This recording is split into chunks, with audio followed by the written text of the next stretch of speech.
This just came in. I bought this off of eBay. Most of the time when you buy vintage film, it does not come in nice boxes like this. Oh, it's labeled on the side. I did not notice that. It says May 1975 to September of 1975, Alaska trip. Oh, so this is all Alaska. So after I bought this, the owner of the listing actually said they're gonna toss in this slide viewer for free. So we're gonna test that out as well, but let's check this out and see what we got. Let's see. Is this a map of Alaska? We have a map of Alaska, and then we have, oh my God, this is the holy grail of vintage film. Oh my God, this is so organized. These slides are all in separate slots that have a corresponding location up top. But even if we were to lose this sheet, each slide is individually named. Oh my God, it's got the date at the bottom. Let's check out this slide viewer. Oh my God, the light works. Put that in there. God, this is so freaking cool. We have names, we have locations. This is literally somebody's photo collection. And you can tell they had value in it because every single slide is marked. And on top of that, if that's not enough, the guide up top basically says the same thing. In my world, in the vintage film world, this is a gold mine. So I think what I'll just do is take a look at the photos just to see if there's anything good in there. First, I gotta scan them.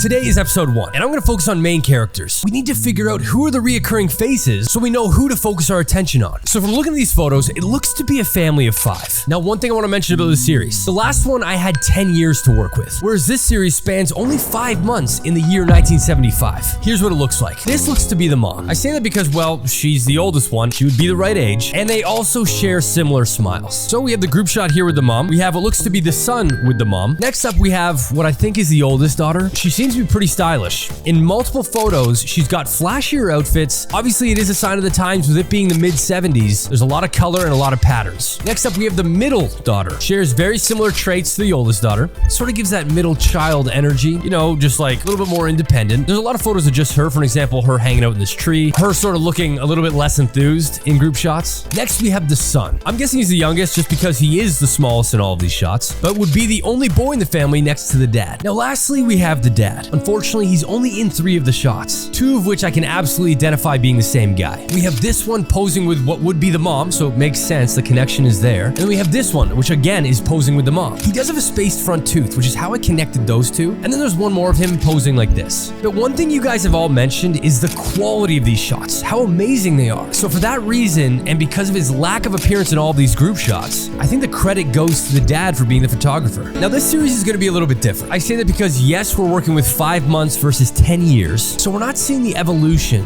of a person or the growth of a person, but we're getting a glimpse into what a family vacation in the 1970s would have been like. Now I know it's British Columbia and Alaska, but I think it's gonna be a lot of fun trying to see how the places have changed over time.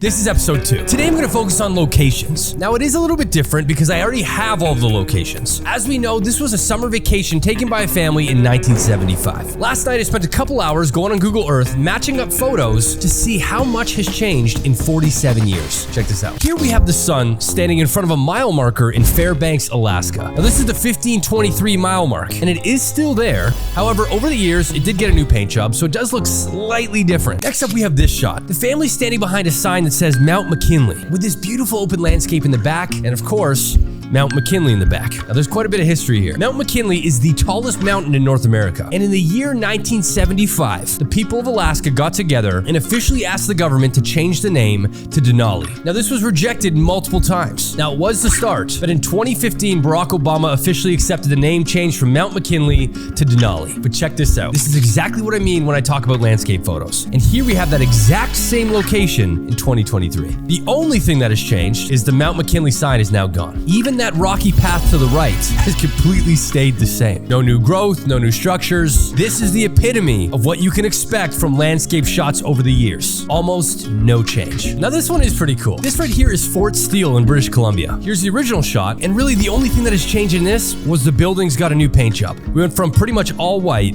to these different colors. This one was actually shocking to me. This photo right here are the three kids standing in front of the Museum of Vancouver. Just to refresh, this was 47 years ago. This is today. I don't know if it's like a lack of funds, but the outside of this museum has almost little to no change in 47 years. The sculpture is amazing. In fact, it was probably ahead of its time back then. But this bridge in the background is the exact same. These benches are the exact same. This wall in the background is the exact same. Everything about this area almost untouched. I imagine there's some upkeep. This right here is the family standing in front of the Welcome to Alaska border crossing sign. If you go in, the sign is actually moved. Where it once was, which was right here, it is now just moved a little bit over to the left. But what's really cool is that this photo of the family standing in front of the Welcome to Yukon sign must be 100 yards from the Alaska sign. So here's where the Alaska sign was, and the new one is. If you just turn to the left a little bit, boom. That right there is where the Yukon sign is. And similar to the Alaska one, it did get an upgrade. But it's just interesting to think, like, the family probably took this photo, walked along, and then took this photo. I don't know, I thought it was kind of cool to discover that. So this was different. Now is where the detective work starts. In the next episode, I'm gonna try to get names. Welcome to episode 3, where today we're focusing on names. Now, even though this is an extremely detailed photo collection, it's mainly detailed on locations, which is amazing, and that helped us a lot in the last episode. But thankfully, there are quite a few slides here with names on them. Check this out. We're gonna start with this photo. This is the mom. And on this slide, and this slide, they all physically have the name Joyce written on them. So we now know the mom's name is Joyce. Next up, we got the oldest daughter. So on this slide, it says Jean, June 1975. Also on this slide, it says Joyce and Jean. Now, quick side story. There were a few slides, and this is the cutest thing. There were a few slides that said Jean and Sunny, Sadie Hawkins dance. I can only assume this was her date to the dance. Super cute, right? Look how happy she looks. It is so cute. Now, I think this is her boyfriend, not just like a one-off go to a dance type of thing. The reason I say that is if you look at this photo and you zoom in on her shoulder, she actually has the name Sunny stitched in. So cute. A little extra bonus character, we got Sunny. Next up, we have the middle daughter. Now, this photo of her in a tree, it says Anne San Juan Island. This photo, as well as this photo, had the name Anne on it as well. So the middle daughter's name is Anne. This is a pretty cool photo because she's clearly dressed as a candy striper. And from the 1950s to the early 1990s, as a teenager, you could volunteer at the hospital as a candy striper. Now, the reason you got that name was because their outfits looked like a candy cane. It's not associated with making candy or anything like that. Their main duties were to get water for patients, deliver flowers, work at the gift shop, but it was all volunteer work. Now, I want to show a photo that threw me off a little bit. And keep in mind, I have no context as to what this means, but this slide popped up with the name Annie, her in a wedding dress. Now, just mathematically, if this was the year 1975 and she was a candy striper, which was only really offered to teenagers, I mean, it's possible that maybe she got married. I don't know. It is the only slide in this entire collection of her in a wedding dress, but I'm suspecting that maybe it was just a photo shoot or something. Not sure what that is. Next up, we've got the son. Now, in this photo, it said Dean and Joyce, as well as this one said Dean, and this one as well said Dean. Now, this photo also popped up with Dean. It's him posing with a cake that appears to be his 13th birthday. Now, if he was 13 in 1975, that would make him 60 in 2023. If he's the youngest, we can now assume everybody in the family is over the age of 60. Now, last but absolutely not least, we have the dad. The reason I saved him for last is because he was only in 3 photos. Now, we had to hope that his name was written on one of the 3 photos, or we're not getting it. So thankfully, this was organized. Now, out of all the slides, his name only appeared on one of them. It was this photo, and it says Joyce and Harold. Harold being the dad. When we break it down, we have Joyce the mom, Jean the oldest daughter, Annie the middle daughter, Dean the youngest son, and Harold the dad, also the photographer. But now I saved the biggest breakthrough. When you do vintage photo collection and you're trying to get information from the photos, if you're not looking at the photos digitally through scans, also physically, you won't be able to do this. In this entire photo collection, there's only one photo that has a last name. And if you don't have a last name, it makes it infinitely harder to locate these people. And surprisingly, the photo was this. It's a beautiful shot, but it was labeled H. their last name. I'm keeping their last name private for now. That just gives me a bit more time to do some research. I guess he liked it and he labeled it. That right there is the importance.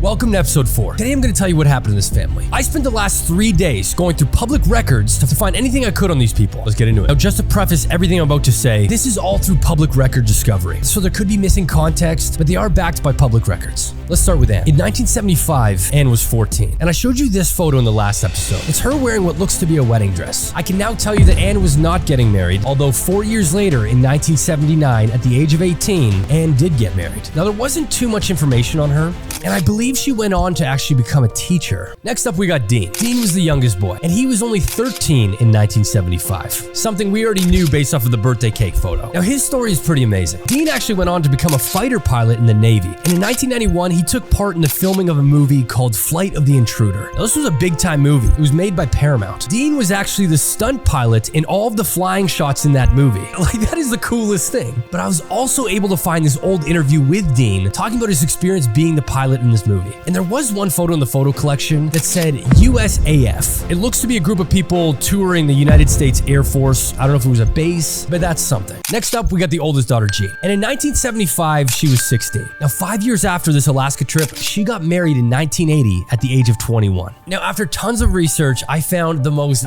beautiful thing. Jean went on to become a professional photographer, and she actually opened up her own business with her daughter. Now, when you go to the About Us page on her website, she says this: "My parents were both avid photographers, painters, and professional architects." So right there, we now know that Joyce and Harold were likely architects, but they were also photographers. But this next part is what I love the most. She says, "Photography is an art form that connects history, emotions, legacy, story, and relationships, all by freezing a moment in time. Helping people preserve their family story is a privilege and my dream come true." Same. I mean, that's what this whole Shot and Forgot series is about. These aren't just random people. When you take time to actually break it down and learn more about them, everybody has an interesting story. And you can just tell from these photos that this is Jean. The fact that she went on to start a photography business with her own daughter, and they're like a tag team, it is the absolute cutest thing. And she's an amazing photographer as well. Next up, we got Joyce, the mom. And in 1975, she was 36 years old. Now, unfortunately, 10 years later, in 1985, Joyce passed away at the age of 46. It breaks your heart. She was only 46. That's young. And for most of us, the relationship you have with your mom, it's irreplaceable. And when you lose that, I can only imagine that you have this hole that will never be filled for the rest of your life. This is somebody that loves you unconditionally, knows everything about you, has literally watched and helped you grow into who you are today. And when they leave us, all we're left with are the memories we have of them. And as time goes on, those memories get a little bit harder to tap into. The photos that I have in this collection, they're one of one. They don't exist anywhere else. And I can only imagine that this family would love these photos of their mom on this family trip to Alaska. Lastly, we have Harold. And in 1975, he was 40 years old. Harold potentially remarried later on. That's as much and as far as I went with that. So what I'm gonna do now, I'm gonna call up the oldest daughter, Jean, offer to send these photos to her. Okay. All right, let's give Jean a call.